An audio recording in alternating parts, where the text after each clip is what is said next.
Muito boa noite a todos. Que a paz de nosso Mestre Jesus esteja presente em nossas vidas, nos abençoando, nos iluminando sempre.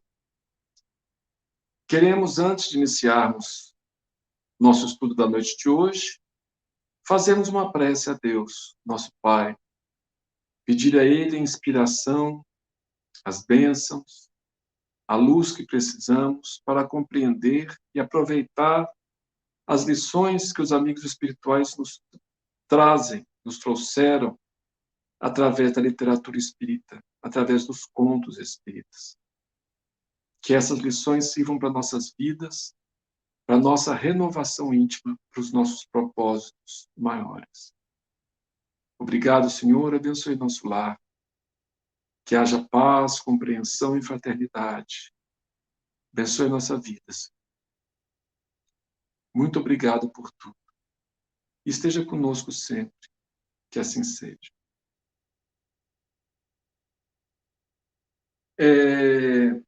Hoje, então, continuando o nosso estudo do livro No Roteiro de Jesus, coletânea de histórias de Humberto de Campos, do espírito Humberto de Campos, sobre Jesus, que ele ditou ao médium Chico Xavier em vários livros, e aqui uma coletânea.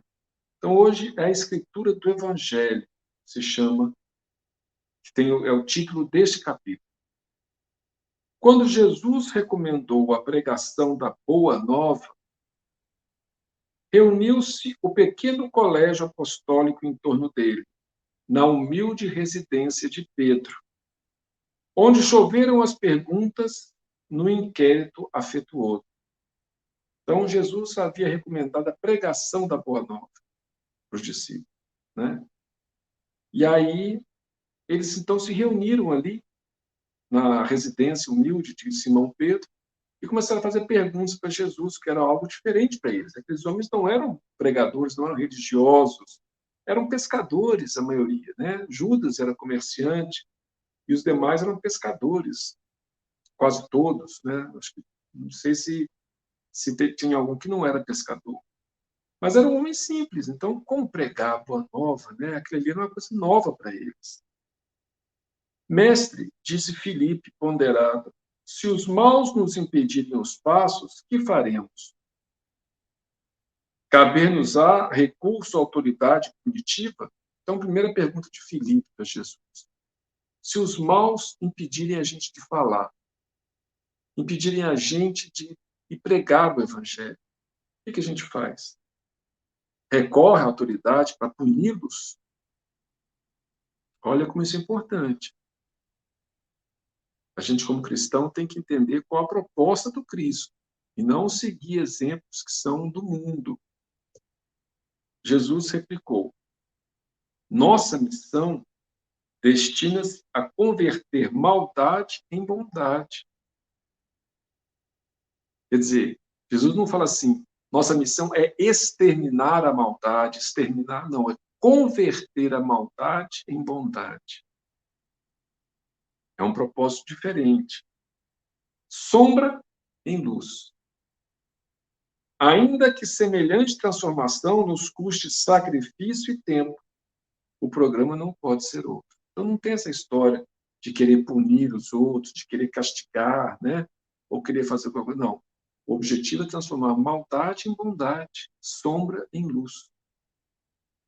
Mas, disse Tomé, e se formos atacados por criminosos? Eles iam sair pregando, né? E se de repente um criminoso atacasse eles? Mesmo assim, confirmou Cristo, nosso ministério é de redenção, perdoando e amando sempre.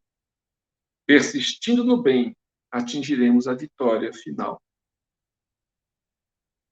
Outro ponto que Jesus colocou. Senhor, falou Tiago, se interpelados pelos fariseus, amantes da lei de Moisés, que diretrizes tomaremos? São eles depositários de sagrados textos, com que justificam a orgulhosa conduta que adotam. São arguciosos e discutidores. Dizem-se herdeiros dos profetas. Como agir se o novo reino determina a fraternidade, isento da tirania? Então, Tiago falou assim, mas se a gente for lembrar pelos fariseus, que se dizem, né, que dizem que são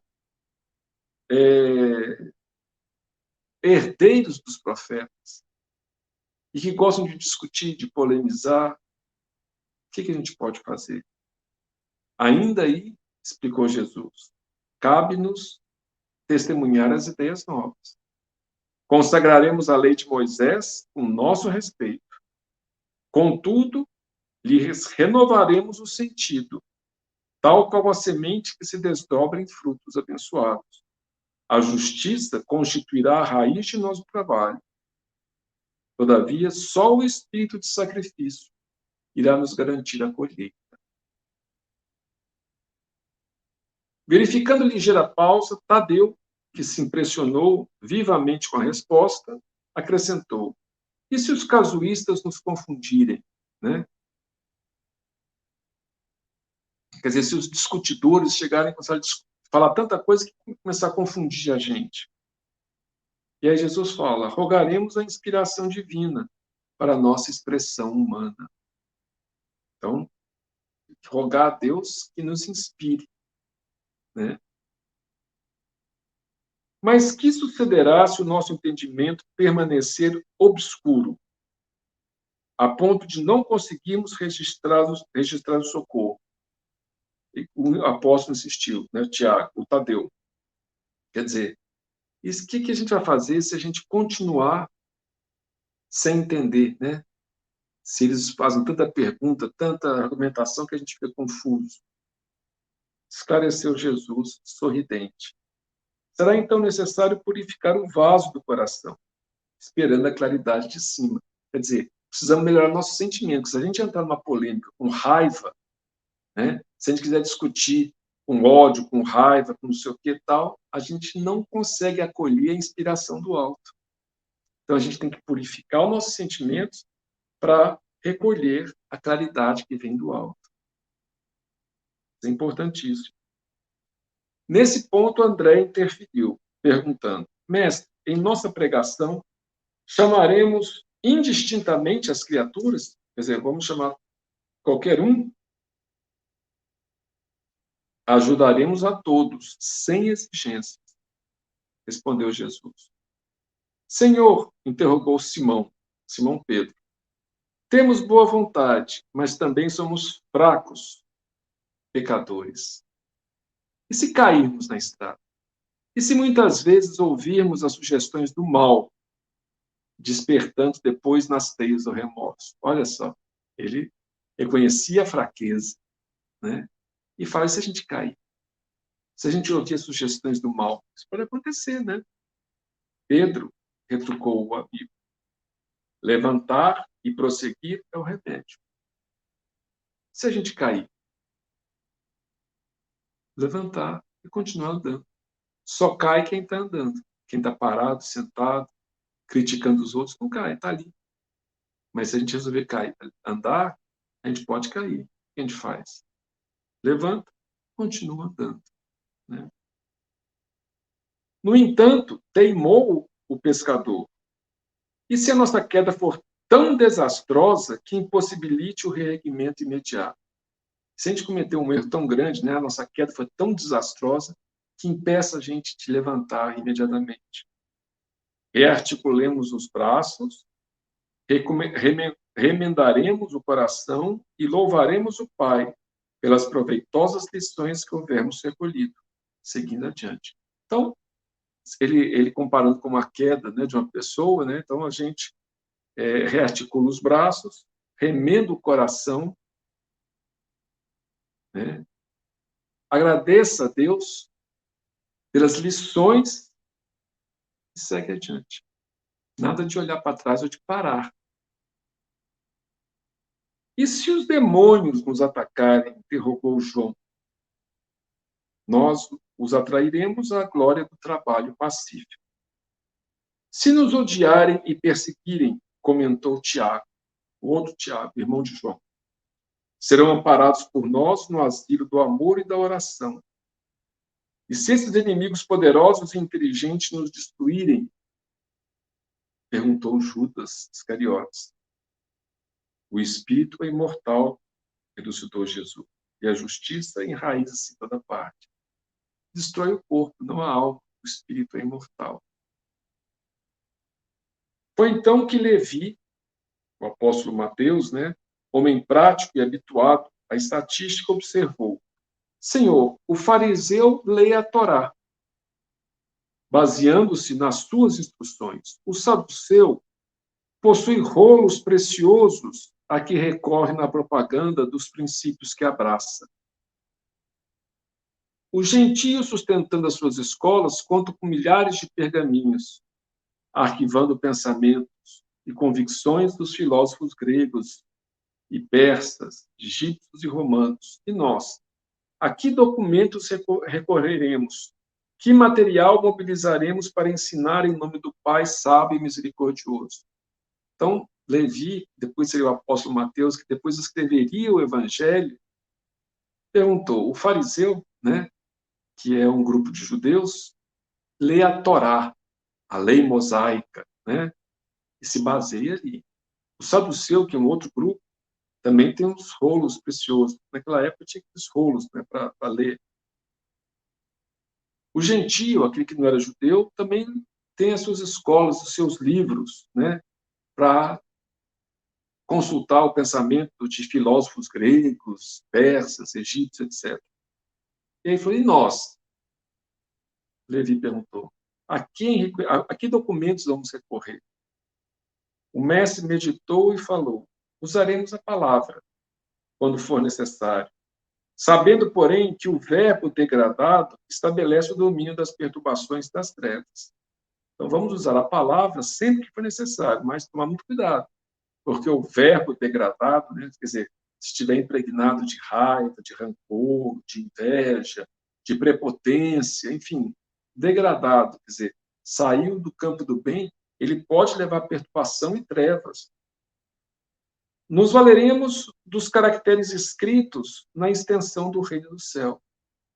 No entanto, nós vamos nos valer do que já foi, que pode ser escrito. Porque naquela época não tinha nada escrito ainda, Ele seria o primeiro a fazer as primeiras anotações, que inclusive foram usadas por outros evangelistas. No entanto, não ignoraremos que as praças do mundo exibem numerosos escribas, cujo pensamento escuro fortalece o império da incompreensão e da sombra. Então, as praças estão cheias de pessoas com rolos, com pergaminhos, com escritos, e que fortalece a incompreensão e as sombras. Utilizaremos, pois, todos os recursos humanos no apostolado, entendendo, contudo, que o material precioso de exposição da Boa Nova reside em nós mesmos. O próximo consultará a mensagem do Pai em nossa própria vida, por nossos atos e palavras, resoluções e atitudes. Pousando a destra no peito, acentuou Jesus: a escritura divina do Evangelho é o próprio coração do discípulo. É por isso que precisamos transformar o nosso coração, colocar nele a compaixão, a piedade, o amor, a benevolência, para que as pessoas, lendo o Evangelho, lendo a mensagem espírita, e olhando para nós para falar: não, aquela pessoa é coerente e busca seguir o que está escrito aqui. Então, é assim que verdadeiramente o Evangelho evolui, não só pelos escritos. Pelos escritos, muitas vezes ficamos presos só a discussões, a reflexões, a filosofias, mas é quando resolvemos aplicar em nossa vida. Por exemplo, precisamos perdoar. Então, a gente se esforça e perdoa. E se alguém está vendo a gente, ou encarnado ou desencarnado, está vendo o nosso esforço, aquela pessoa, aquele espírito pode mudar também, vendo o nosso comportamento, vendo nossa atitude, vendo nosso esforço, a nossa coerência. Então, a escritura divina do Evangelho é o próprio coração do discípulo.